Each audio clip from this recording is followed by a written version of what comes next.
तो अब हम अपने दर्शकों को नववर्ष की हार्दिक शुभकामनाएं दे सकते हैं, क्योंकि दुनिया भर में कई कोनों में नए साल का ऑफिशियल ग्रैंड वेलकम शुरू हो चुका है। जी हां, न्यूजीलैंड के ऑकलैंड में रात 12 बज चुके हैं।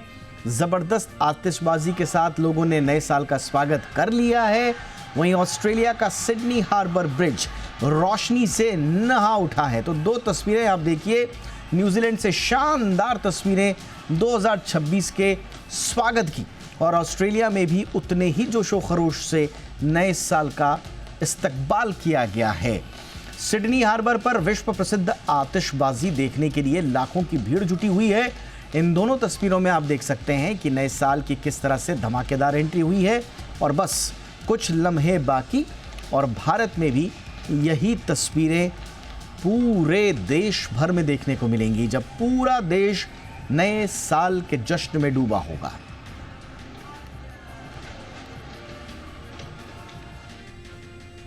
लेकिन शुरू करते हैं आज की हमारी कवर स्टोरी।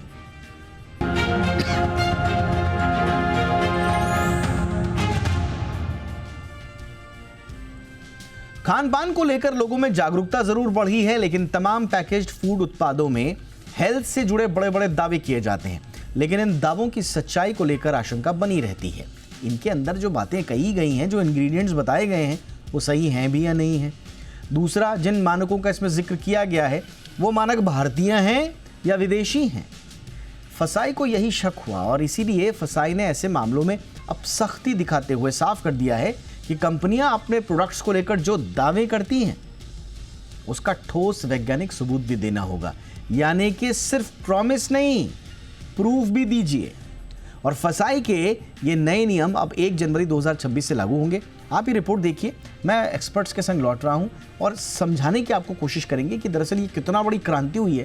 पैकेज्ड खाने में हर इंग्रेडिएंट्स वैज्ञानिक आधार पर बताना होगा कंपनीज को।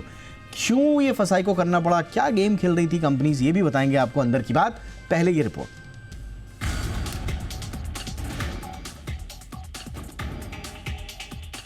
पिछले कुछ सालों में लोगों के खाने पीने की आदतों में काफी बदलाव आया।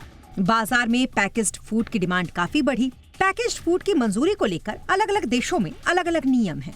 तो नए साल में भारत में इसको लेकर सख्ती बरती जाएगी, और जरूरी जांच के बाद ही अब मंजूरी मिलेगी। तो एक बात तो साफ है, नया साल बदलाव वाला साल होगा, जिसकी guarantee food safety and standard authority of India यानी कि फसई भी देना चाहता है। तभी तो फसई का कहना है कि नए खाद्य उत्पादों की सुरक्षा को लेकर सिर्फ दावों से काम नहीं चलेगा, बल्कि इसके लिए ठोस वैज्ञानिक सबूत देने होंगे। तो चलिए food safety and standard authority of India के इस नए बदलाव को समझने की कोशिश करते हैं। दरअसल पैकेज्ड फूड की क्वालिटी और इसकी गुणवत्ता के साथ अगर कोई ऐसा दावा किया गया जो संदेह के दायरे में आता है, तो फसई इसके सबूत मांगेगा। मसलन उत्पाद में क्या शामिल है, कितने समय के लिए सुरक्षित है, इसे लेकर कंपनी को पुख्ता जानकारी देनी। फसई का ये नया नियम 1 जनवरी 2026 से प्रभावी हो जाएगा। यानी खाद्य सुरक्षा की समीक्षा या खाद्य मानकों में बदलाव संबंधी आवेदन एक तय स्टैंडर्ड फॉर्मेट में ही स्वीकार किए जाएंगे। ये भी बता दें कि नए नियम के तहत बाजार में पहले से मौजूद सभी फूड प्रोडक्ट्स की दोबारा जांच नहीं की जाएगी। ये नियम केवल तभी लागू होगा जब कोई हितधारक फसई से वैज्ञानिक जोखिम मूल्यांकन के लिए संपर्क करेगा। फसई की सख्ती यही नहीं रुकी है, बल्कि न्यू फॉर्मेट्स के तहत एप्लीकेशंस में पोषण संबंधी जानकारी, एलर्जी के साथ साथ दूसरी हेल्थ संबंधी जानकारी को साझा करने की बात भी कही गई है। कंपनी की ओर से दी गई तमाम जानकारियों को फसई अपने स्तर पर न केवल जांच करेगा, बल्कि इसकी समीक्षा भी करेगा, ताकि वो तय कर सके कि किसी उत्पाद को मंजूरी देना है या फिर नहीं। साथ ही फसई ने स्टेक होल्डर्स से भी साफ कहा है कि उनकी ओर से दी गई जानकारी को फसई अपने तक सीमित रखेगी। तो एक बात तो साफ है, नए साल का आगमन इस बार पैकेज्ड हेल्दी फूड के साथ होने जा रहा है, और अगर किसी कंपनी ने इसमें कोताही बरती तो उस पर फसई का हंटर चलना तय है। ब्यूरो रिपोर्ट, जी मीडिया। इस मुद्दे पर बातचीत करने के लिए हमारे साथ खास मेहमान जुड़ चुके हैं। स्वागत करते हैं संजीव कपूर सर का। जाने माने सेलिब्रिटी शेफ हैं, और हम तो आप कहेंगे सर को खाद्य मामलों के भी अब देश के और विदेश के जाने माने विशेषज्ञ हैं। सर गुड इवनिंग, बहुत बहुत स्वागत है सर, बहुत बहुत शुक्रिया समय निकाल रहे हैं आप हमारे लिए। प्रदीप चक्रवर्ती जी, धन्यवाद। स्वागत सर। प्रदीप चक्रवर्ती जी हमारे साथ हैं, पूर्व डायरेक्टर फसाई, और जहां से ये पूरा का पूरा फरमान आया है, उस विभाग के बड़े प्रमुख पद पर रह चुके हैं, इसलिए उनसे डिटेल समझेंगे। सीनियर एडवाइज़र भी हैं centre for public health and food safety. बहुत बहुत स्वागत है प्रदीप सर आपका भी हमारे शो पे। और हमारे साथ हैं डॉक्टर मंजरी चंद्रा, जो कि बहुत प्रसिद्ध न्यूट्रिशनिस्ट हैं, मैक्स हॉस्पिटल से जुड़ी हुई। Doctor Chandra, good evening ma'am, बहुत बहुत स्वागत है आपका। Thank you. संजीव सर, कितना इम्पोर्टेंट है सर, होता क्या था संजीव सर कि फसाई से जो भी कंपनीज अब तक अप्रूवल्स लेती थी, फसाई को ये लगा कि बिना साइंटिफिक एविडेंस के वो फूड सेफ्टी अप्रूवल्स ले लिए गए। मसलन होता क्या था कि रिस्क असेसमेंट फाइल्स में अक्सर जो डोज रिस्पॉन्स डेटा होता है या जो भी उसकी कहानी होती है, साइंटिफिक कहानी, वो इंडिया स्पेसिफिक एक्सपोजर डेटा के आधार पर नहीं होती थी। यानी कि आप किसी पैकेट को अगर भारत में बेचना चाह रहे हैं और फसाई ने कहा कि साहब आपको अमुक अमुक सर्टिफिकेट्स देने होंगे, तो ये करते क्या थे कि अमेरिका का स्टैंडर्ड दे दिया, यूरोप का दे दिया, भारत से जुड़ी हुई जानकारियां का उसमें समाहित नहीं होता था। तो एक तरह से बड़ा गहरा गेम चल रहा था सर अब तक। अब फसाई ने कहा है कि नहीं, आप एविडेंस भी दीजिए, प्रॉमिस से काम नहीं चलेगा, प्रूफ भी दीजिए। तो एक आम जो फूड लवर है सर भारत का, और पैकेज्ड फूड की तरफ जो उसका रुझान बढ़ रहा है, उसके हित में कितना बड़ा कदम आप मानते हैं संजीव सर? सबसे पहले दीपक जी, आपको और आपके सब दर्शकों को नए साल की शुभकामनाएं, क्योंकि आपने दिखाया कि न्यूजीलैंड और ऑस्ट्रेलिया में शुरू हो चुका है सर। हो चुका है। और मैं एक्चुअली मुंबई आने से पहले मैं न्यूजीलैंड रहा करता था, तो मैं बिल्कुल वाकिफ हूँ इस चीज से। और मुझे तब हम जहाँ रहते थे तो ऐसे लगता था कि अरे हमारे यहाँ पे न्यू ईयर सबसे पहले हो गया। तो आप समय से आगे बहुत पहले से रहे हैं सर, इसका मतलब। नहीं, तो ये जो आपने कहा कि ये एफएसआई ने जो अब किया है, एक्चुअली देखिए, जो सरकार जो नियम बनाती है वो समय के साथ साथ उसमें सुधार आते रहते हैं, समय के जरूरतों के साथ साथ उसमें सुधार आते हैं। तो ऐसा पहले नहीं था कि एफएसआई के जो रूल्स थे वो ठीक नहीं थे। आई थिंक समय के साथ साथ वो बदलाव उसमें आता है। और ये देखिए, जो बिजनेसेस हैं, जो कंपनीज हैं, वो आसान रास्ता ढूंढने की तैयारी में लगी हुई होती हैं। उनको मार्केटिंग करनी है, उनको बिजनेस चलाना है, तो वो अपने तरीके ढूंढ रही होती है कि किस तरह से इसका तोड़ कैसे निकाला जाए। वो हर चीज में मतलब रूल कैसे तोड़ा जाए, ये तोड़ा नहीं भी जाए तो उसमें क्या क्या चीजें ऐसी हो सकती हैं जो थोड़ा सा कम भी अगर करा जाए तब भी चल जाएगा। तो ये जो चल जाना है उसमें आई थिंक कंज्यूमर को प्रोटेक्ट करने के लिए, कंज्यूमर की हेल्थ को प्रोटेक्ट करने के लिए आई थिंक जो एडिशनल रूल्स आते हैं, नई चीजें आती हैं, जो बदलाव आते हैं, उसी तरह से एफएसआई में भी ये हमेशा होता है। ऐसा नहीं कि कुछ बहुत बड़ी चीज ऐसा नया हो गया है। ये नया हमेशा, मैं जितने सालों से फूड इंडस्ट्री में हूँ, ये मैं देख रहा हूँ, इतने सालों से बदलाव आते हैं और नई नई चीजें आती हैं। आज ये आ रहा है, हो सकता है 6 महीने बाद कुछ और नई चीजें आए। कुछ ऐसी चीजें होती हैं जो रह जाती है, कुछ नए इंग्रेडिएंट्स होते हैं जो आते हैं, कुछ ऐसी चीजें जो जैसे मुझे अभी भी याद है, जैसे चॉकलेट बिना अगर उसमें स्वीटनर अलाउड नहीं था चॉकलेट के अंदर, तो आर्टिफिशियल स्वीटनर की मैं बात कर रहा हूँ, तो उसमें किस तरह से किया जाए, तो उसके रूल बनेंगे। आर्टिफिशियल स्वीटनर्स के रूल आ गए थे, लेकिन चॉकलेट विद आर्टिफिशियल स्वीटनर्स के रूल नहीं थे। तो नई नई चीजें आती हैं, लेकिन ये कहना कि ये जरूरी नहीं था, नहीं, ये बहुत जरूरी था मेरे हिसाब से। रूल उसको फॉलो करना और उसमें इस तरह से करना कि देखिए, एक सख्ती चीज है, लेकिन अब कंज्यूमर जो है वो जागरूक हो चुका है, तो जो लेबल्स हैं उसकी पढ़ाई करना उन्होंने शुरू कर दिया है, तो एक अपने आप प्रेशर पड़ जाता है। उसके बाद में नेचुरली साइंटिफिक एविडेंस देना और भारत के हिसाब से क्या चीजें आपके लिए रेलेवेंट हैं वो बताना। मतलब कि अगर हम कहें कि एलर्जीज में अगर हम देखें तो जो डेवलप्ड नेशंस हैं, खासतौर से आप अमेरिका वगैरह अगर देखें, तो वहां पर पीनट की एलर्जी बहुत जबरदस्त एलर्जी है। शायद वो हमारे यहाँ उतनी नहीं है, लेकिन हमारे पे सीलियक डिजीजेस के जो केसेस हैं वो बहुत ज्यादा हैं। तो एलर्जन कौन सा है, क्या है, कौन से हिसाब से इंडिया स्पेसिफिक होना चाहिए। आई वेलकम कि बहुत ऐसी चीजें हो रही हैं, और मुझे लगता है कि ये चीजें थोड़ी सी इसमें थोड़ा प्यार, थोड़ी सख्ती, थोड़ा सा कंज्यूमर का interest and we are in for good times, I would say. ये सर आपने बिल्कुल सही कहा सर। एक्चुअली होता भी देखिए, फसाई भी ये चाहता है ना कि देखिए कारोबार सब कुछ करें। जो भारत में जो कंज्यूमर मार्केट बढ़ रहा है, एफएमसीजी मार्केट बढ़ रहा है, फूड मार्केट जो बढ़ रहा है, फसाई उसके खिलाफ नहीं है, पर फसाई चाहती है कि भाई दुनिया में जिस तरह के स्टैंडर्ड्स को फॉलो किया जा रहा है उनको हमारे यहाँ भी फॉलो किया जाए। अब कुछ कुछ चीज़ें फसाई की नज़र से बच रही थी। अब इसमें आसान भाषा में दर्शकों को समझाएं तो हो क्या रहा था, कंपनीज़ यूरोप की और यूएस की स्टडी लगा रही थी कि भाई फलाना इंग्रेडिएंट वहाँ सेफ़ है, तो ये अज्यूम करके चला जा रहा था कि ये इंडिया में भी सेफ़ होगा। अब फसाई ने कहा कि देखिए Indian diet, Indian portion size, Indian खाने की फ्रीक्वेंसी, इसका डेटा भी तो दिखाओ, और जब आप इंडिया का डेटा दिखाओगे तब हम मानेंगे कि ये इंडिया के लिए सेफ्टी है। तो अब इस तरह से आप अगर आसान भाषा में, जैसे सर ने भी कहा और संजीव सर, कुल मिला के मतलब फसाई मतलब हमारी थाली भी थोड़ा थोड़ा लैब टेस्टेड ओके करने वाला है फसाई सर, ऐसे ही माने इसको? देखिए, पहले से फसाई कोई नई ऑर्गेनाइजेशन नहीं है। मतलब जो पहले अलग नाम से थी, फिर ये इसमें भी चेंज हुआ।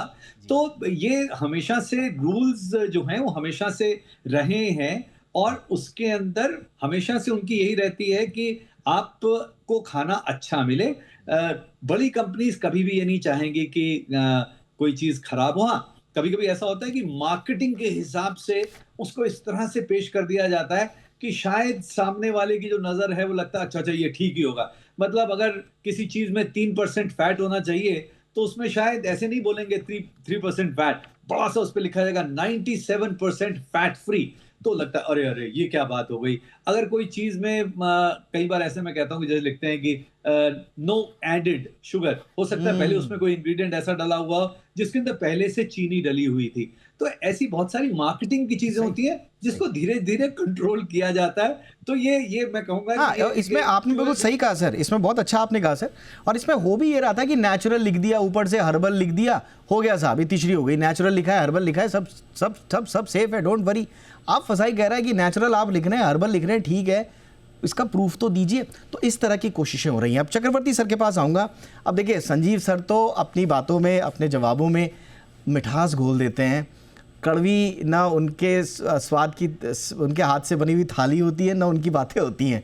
लेकिन एक कड़वा सवाल मुझे चक्रवर्ती साहब आपसे पूछना है, क्योंकि आप उस महत्वपूर्ण पद पर रहे हैं जहाँ पर ये पॉलिसी नीति निर्धारण होता है।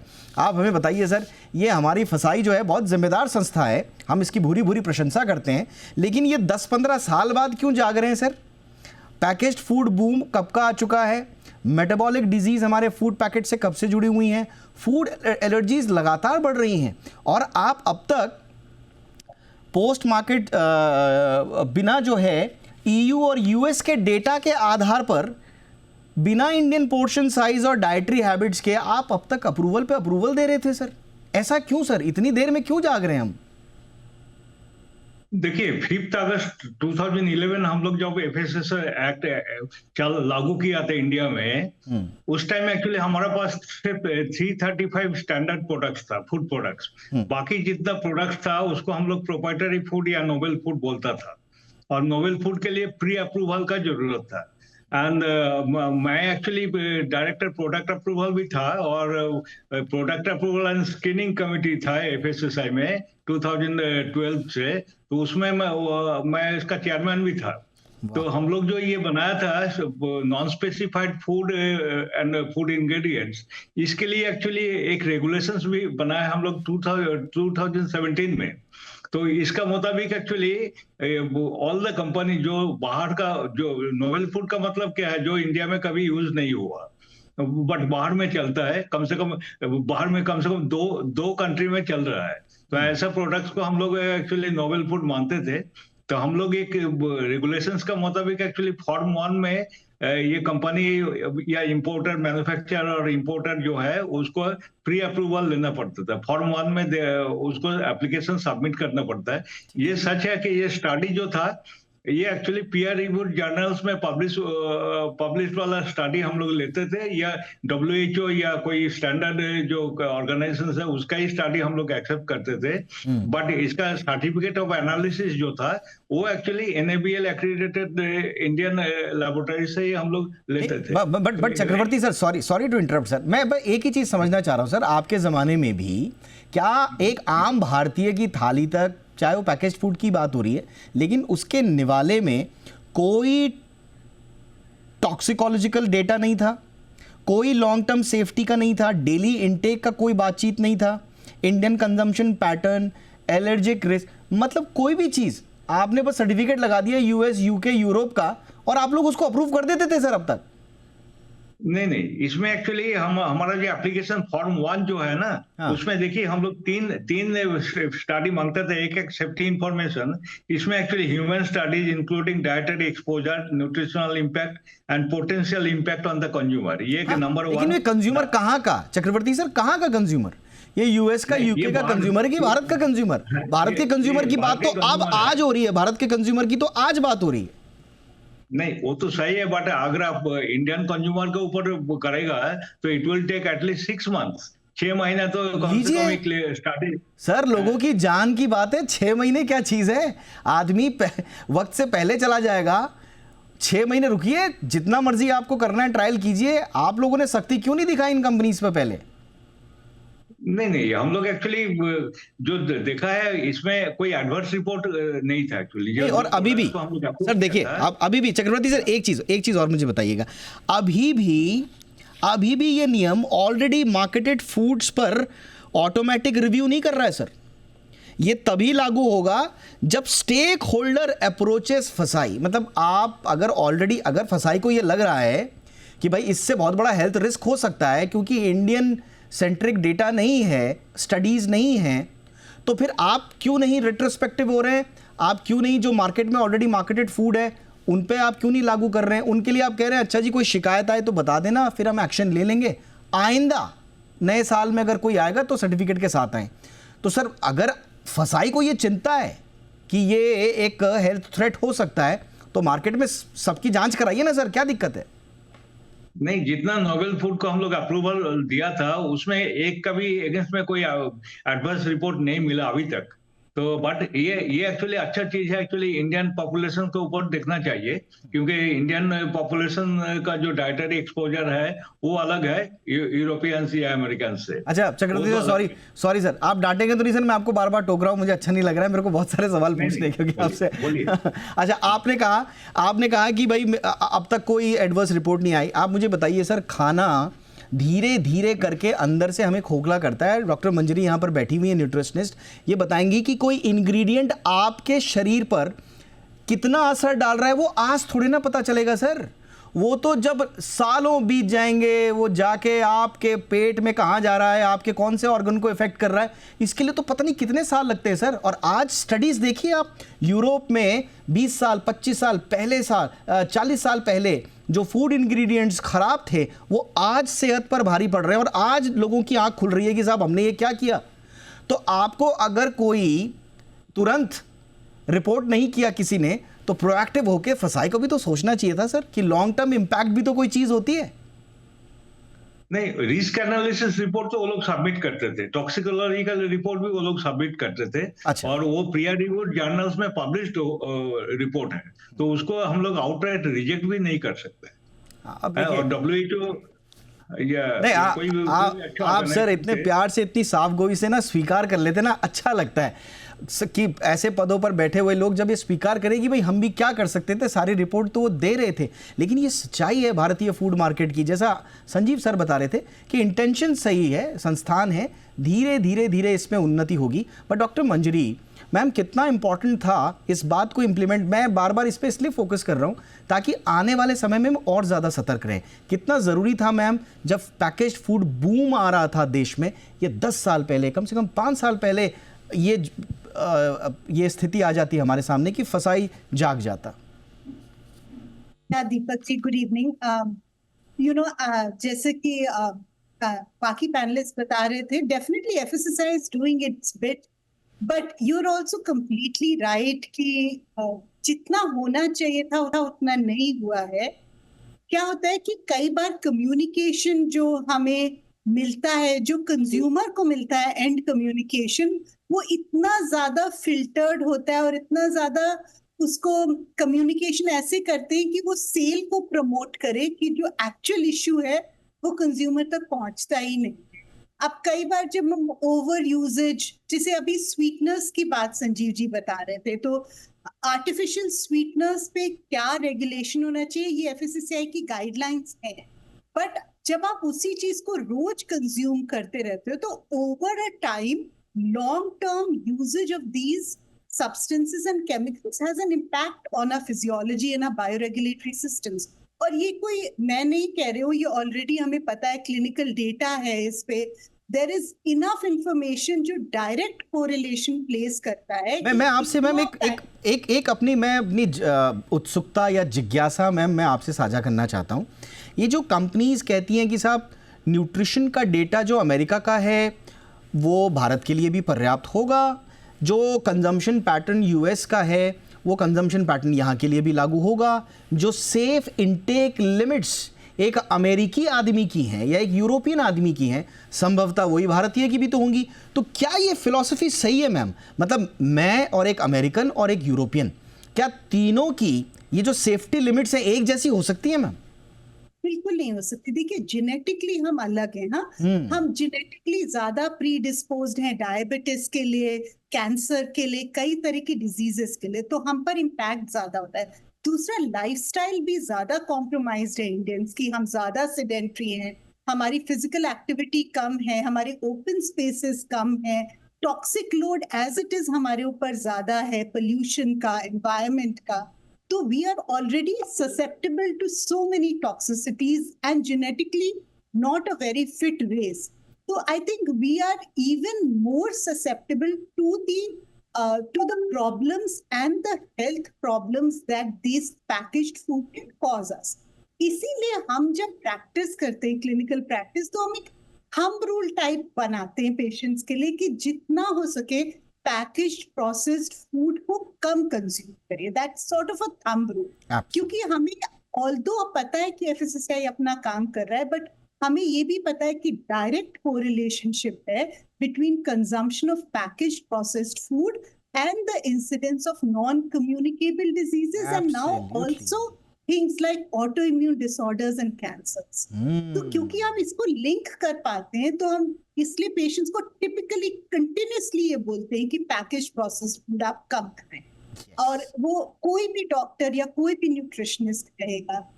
एंड आई थिंक एफएसएसएआई का मूव अच्छा है, but there is still a long way. There is a very all देखिए फुल मार्क्स टू एफएसएसएआई। बहुत सारे मामलों में ये लोग बहुत कम इनकी तादाद है, वर्कफोर्स का क्रंच वैसे भी है, चक्रवर्ती साहब इसको बताएंगे अच्छे से, कम संसाधनों में बड़े पूरे देश का इनको ध्यान रखना है।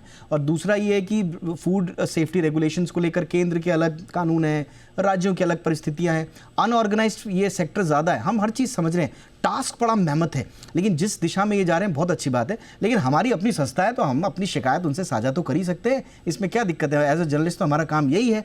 बट संजीव सर, अब आपके पास आ रहा हूँ, इसमें कोई शक नहीं है सर कि हमको कौन सा फूड अब साइंस बैक्ड है और कौन सा सिर्फ मार्केटिंग है, ये थोड़ी सी परिस्थितियां हमारे लिए बड़ी अच्छी हो रही हैं कि हमको समझ में आएगा।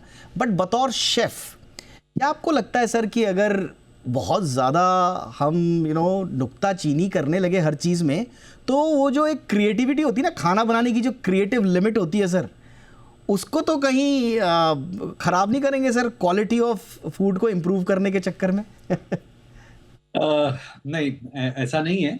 बट एक्चुअली एक मैं चीज़ मैं क्योंकि ये फोरम पे मैं बात कर रहा हूँ, मैं अक्सर इस पे मैं बात करता हूँ, और हम ना हमेशा प्रोसेस्ड जो चीज़ें होती हैं, हमें ऐसा लगता है कि वो बहुत ख़राब हैं, और हमेशा सारी शायद पैकेज एंड प्रोसेस जो है वो ख़राब है। एक्चुअली क्या प्रोसेस है, क्या पैकेजिंग है, वो बहुत इंपॉर्टेंट है समझना। जैसे मैं सबको समझाता हूँ कि अच्छा, अगर आपको पानी पीना है तो आप जो बॉटल्ड वाटर पी रहे हैं भारत में, तो वो पैकेज्ड एंड प्रोसेस है। तो शुड वी हैव इट और नॉट, वो सेफ है या नहीं है? Sometimes packaging and process makes food safe. तो सेफ्टी हमारे यहाँ पर बहुत जरूरी है। आई थिंक हम लोग कई बार नुक्ताचीनी में इतना चले जाते हैं कि हम जो कोर प्रॉब्लम्स हैं, India is a very large country, सिर्फ हमारे यहाँ पे प्रॉब्लम ये नहीं है कि हम पैकेज से, हमारे यहाँ पे जो डाइवर्सिटी नहीं है, फूड की डाइवर्सिटी नहीं है, जो मोनो कल्चर है, जो हम एग्रीकल्चर के अंदर है, तो हमारे बहुत सारे इश्यूज हैं। जो सवाल पे आता हूँ, जो आपने कहा कि क्रिएटिविटी इसकी मोहताज नहीं होती है कि वो हेल्दी नहीं होगी तो चीज क्रिएटिव नहीं हो सकती। सिर्फ स्वाद नहीं होता है क्रिएटिविटी में, it has to coexist. As a chef हम लोग को पढ़ाया जाता है, न्यूट्रिशन भी पढ़ाया जाता है, क्रिएटिविटी करने के साथ साथ सेहत की रिस्पॉन्सिबिलिटी जो खाना बनाने वाले हैं उन सब की है। चाहे घर में जो खाना बना रहे हैं उनकी रिस्पॉन्सिबिलिटी है, जो बाजार में खाना बना रहे हैं, जो फैक्ट्रीज में खाना बना रहे हैं उनकी रिस्पॉन्सिबिलिटी है, शेफ्स की सबसे पहले है, क्योंकि वो बिल्कुल ट्रेंड्स को वो मार्केट करते हैं, ट्रेंड सेटर्स होते हैं। तो सेहत वाले ट्रेंड्स ही वो बनाएं। तो ये कहना कि सिर्फ उसके अंदर कॉम्प्रोमाइज हो जाए, नहीं नहीं नहीं, शेफ्स को ये बहुत अच्छी ट्रेनिंग होती है। और कभी भी कोई शेफ, अच्छा शेफ, ये नहीं कहेगा कि मैं हेल्दी चीज नहीं बनाऊंगा, टेस्ट को कॉम्प्रोमाइज हो जाएगा टेस्ट, ऐसा नहीं कभी कहते हैं। अच्छा सर, ये आप इसको आप इस पूरे आइडिया को बहुत सपोर्ट भी करते हैं, जो हमारा जो मिलेट का हमने एक मिशन लेकर हम चल रहे हैं। लेकिन इस तरह से अगर साइंटिफिकली बैग्ड इंग्रेडिएंट्स का डेटा लागू करना विदेशी कंपनियों के लिए भी, खासतौर से मैं सिर्फ भारतीय कंपनियों की बात भी नहीं कर रहा हूँ, जो विदेशी जो फूड कंपनीज हैं उनको अगर Indian data bagged food processing में आना पड़ा, उसके लिए बाध्य होना पड़ा, जैसा कि अब लग रहा है, इससे सर भारतीय जो मिलेट्स हैं उनको कितना एक फ़ायदा होगा? क्योंकि हमारे यहाँ जो इंग्रेडिएंट्स, अब हमारा रागी है, कहा जाता है कि भाई कैल्शियम, लो ग्लाइसेमिक रिस्पॉन्स, और वो भी इंडियन स्टडी के आधार पर, ज्वार बाजरा, वीट एलर्जी, डायबिटीज़ के कॉन्टेक्स्ट में न्यूट्रिशन वाइज बेनिफिट्स साबित हो चुके हैं। तो इस तरह की जब साइंटिफिकली बैग्ड इंग्रेडिएंट्स की बात भारतीय परिप्रेक्ष्य में होगी सर, तो हमारे भारतीय उत्पादों को, मिलेट को कितना सपोर्ट मिलता है? जी, डेफिनेटली मिलेगा। अब देखिए, जो मिलेट्स की बात हुई, क्योंकि मैं बहुत पहले से जुड़ा हूँ मिलेट्स के साथ में, 2016 से इस पे काम करना शुरू हुआ था। मिनिस्ट्री ऑफ फूड प्रोसेसिंग के साथ में काफी इसमें काम किया गया था। फर्स्ट वर्ल्ड फूड इंडिया में मैंने एक खिचड़ी बनाई थी मिलेट्स की, वर्ल्ड रिकॉर्ड उसके साथ बनाया था।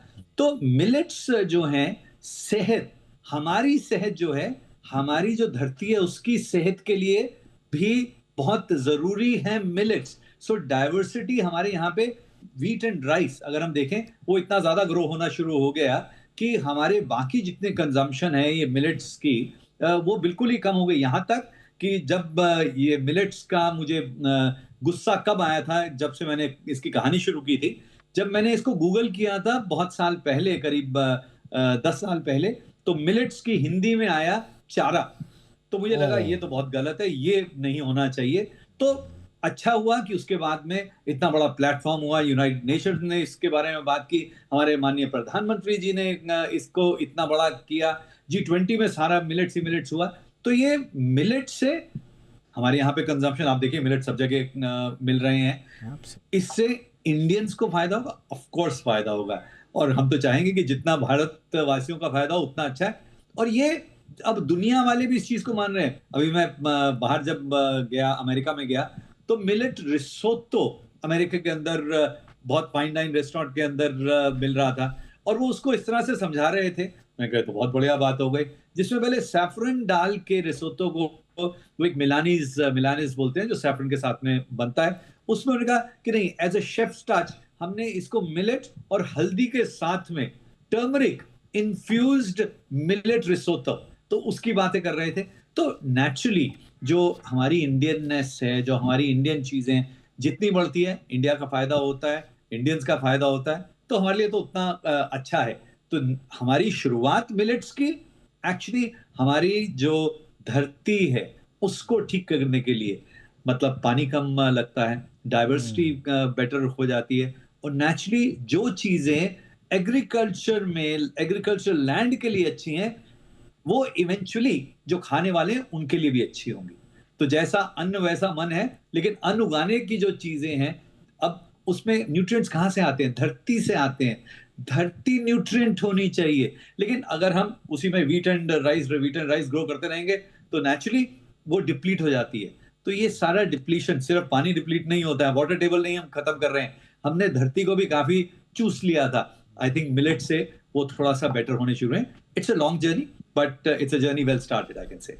बहुत अच्छे से आपने बताया सर कि किस तरह से जो हमारे मिलेट्स हैं, जो हमारा श्री अन्नम है, वो सिर्फ इंसान की हेल्थ की श्री वृद्धि के लिए नहीं बल्कि पूरी पृथ्वी की सेहत की श्री वृद्धि के लिए श्री अन्नम कितना इम्पॉर्टेंट है, ये बहुत इम्पॉर्टेंट एस्पेक्ट है। और अगर ये रूल्स आते हैं, बहुत अच्छे से इम्प्लीमेंट होते हैं, तो उस दिशा में भी होगा। चक्रवर्ती सर, बहुत अच्छी बात है। फसाई, जैसे मैं अभी भी कह रहा हूँ, थोड़ा सा क्रिटिकल पार्ट पे मैं आपके साथ इसीलिए जा रहा हूँ क्योंकि आप उस संस्था से जुड़े रहे हैं, but EFSA, FDA, WHO risk framework पहले से ये डिमांड करता है। थोड़ी देर हो गई, कोई बात नहीं, हम नंबर देते हैं। बट फसाई सर आज भी टूथलेस टाइगर कहा जाता है। क्या हम आने वाले समय में, आज आप वो स्थिति देखते हैं सर कि कोई बड़ी पावरफुल कंपनी है या कोई ग्रुप है और वो अगर सही तरीके से पैकेज फूड में जो हमारे रूल्स एंड रेगुलेशंस हैं उनके कंप्लायंस सही से नहीं हुई, तो आप उस कंपनी पर रिजेक्ट करें, उस पर आप दंडित करें उसको? जो ओल्ड अप्रूवल्स मिले हैं, क्या उनके भी प्रोएक्टिव रिव्यूज़ हम देखेंगे? मतलब कुल मिला के मेरा कहने का मतलब ये है कि फसाई को आप इस स्थिति में देख रहे हैं आज सर कि वो कंज्यूमर हेल्थ को इंडस्ट्री प्रेशर से ऊपर रखे। क्या स्थिति में है फसाई सर आज? देखिए, फसाई को टूथलेस टाइगर नहीं बोलना चाहिए, because Nestle people know very well, because they were beaten by FSSAI very badly, and I was the person actually who issued a NOC for all these 9 variants of Maggi noodles. So they know very well that बीच में तो sir फसाई बड़ी अच्छी dose देता है, मजा आता है, लगता है कि हाँ बहुत बढ़िया, इंडस्ट्री को भी खिंचाई होनी चाहिए जहां पर इधर उधर हो रहे हैं। Please continue sir. नहीं है, हम लोग तो किया था ना। हाँ। तो ऐसे भी और भी बाकी सारी कंपनी उस टाइम में एक्चुअली फसाई को सब डर गया था, बट हमारे सेक्शन 18(5) में ऐसा एक ये है कि ज्यादा रेस्ट्रिक्टिव नहीं होना चाहिए, ट्रेड को बैरियर नहीं करना चाहिए। तो ये भी हम लोग देखते हैं। बट आप जो बोला है डाइटरी एक्सपोजर जो है ना, ये एक्चुअली हमारे नेशनल इंस्टीट्यूट ऑफ न्यूट्रिशन और ICMR जो हैदराबाद, ये लोग एक्चुअली कंटिन्यूअस रिसर्च करता है। हमारा जो recommended dietary allowance for Indians RDAI, ये USFDA का जो रिकमेंडेड डाइटरी अलाउंस उससे काफी कम है। तो इसलिए वो तो रेस्ट्रिक्शंस है, ऐसे नहीं कि हम लोग खुला छोड़ दिया है कि USFDA जो कर रहा है हम लोग भी उसको ही डिटो मार रहे हैं, ऐसा नहीं है। तो आज का दिन में भी FSSAI का एनफोर्समेंट थोड़ा वीक है अभी भी, क्योंकि एनफोर्समेंट ज्यादा से ज्यादा स्टेट ही करता है, और काफी सारी स्टेट में, नॉट महाराष्ट्र ये, बट काफी सारी स्टेट में इसमें थोड़ा लैकुना है। बट नहीं बिल्कुल सर, देखिए ये दिक्कत थी, कंपनी जो है वो ना अपना सिलेक्टिव स्टडी लिया और सबमिट कर दिया, है ना, नेगेटिव डेटा को एक्सक्लूड कर दिया, मतलब चेरी पिकिंग ऑफ एविडेंस जो है वो होता था। अब कंपनीज नहीं करेंगी, कम से कम ये उम्मीद करते हैं।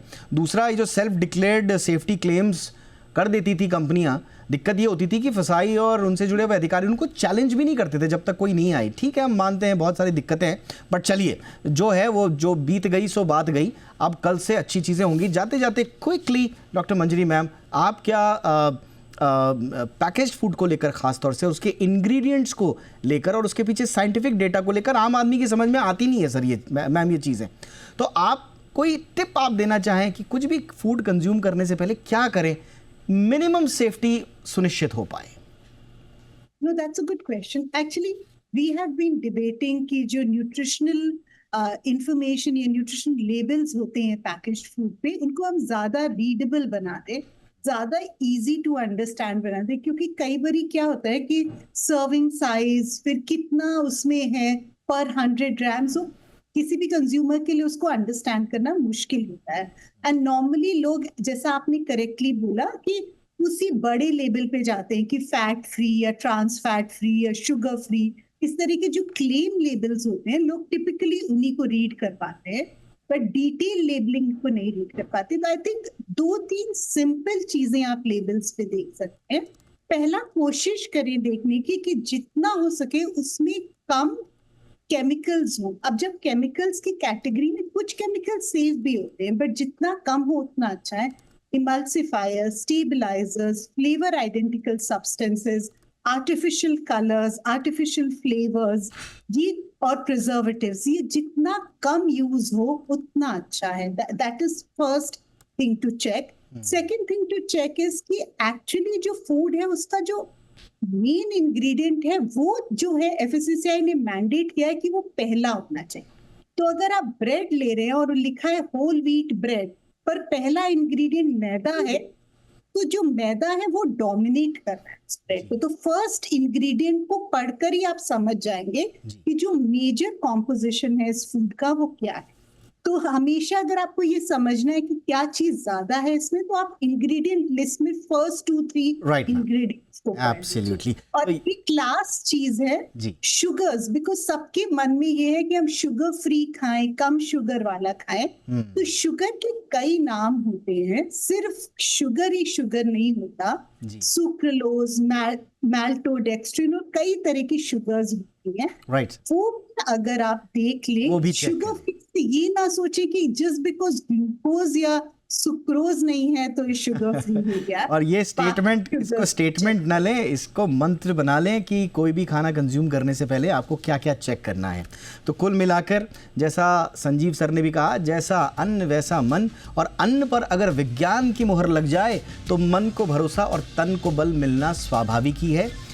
फसाई को बहुत बहुत बधाई, जो लेट की उन्होंने, उसके लिए हमने थोड़ी खरी खोटी भी सुनाई जिसके वो हकदार भी हैं, और आगे भी हम दुरुस्त करते रहेंगे ताकि वो और जिम्मेदार बने और बढ़िया बने। और 2026 की शुरुआत में हम ये उम्मीद करते हैं कि फसाई के नियमों के आने के बाद स्वाद और सत्य एक ही थाली में परोसे जाएं। इसी उम्मीद के साथ बहुत बहुत धन्यवाद संजीव कपूर सर, नववर्ष की बहुत बहुत शुभकामनाएं। एक बार फिर से धन्यवाद, आपने वक्त निकाला। Chakravarti sir, thank you so much sir for your time, happy new year sir. Dr. Manjari Chandra ma'am, thank you so much. Wish you a very happy new year.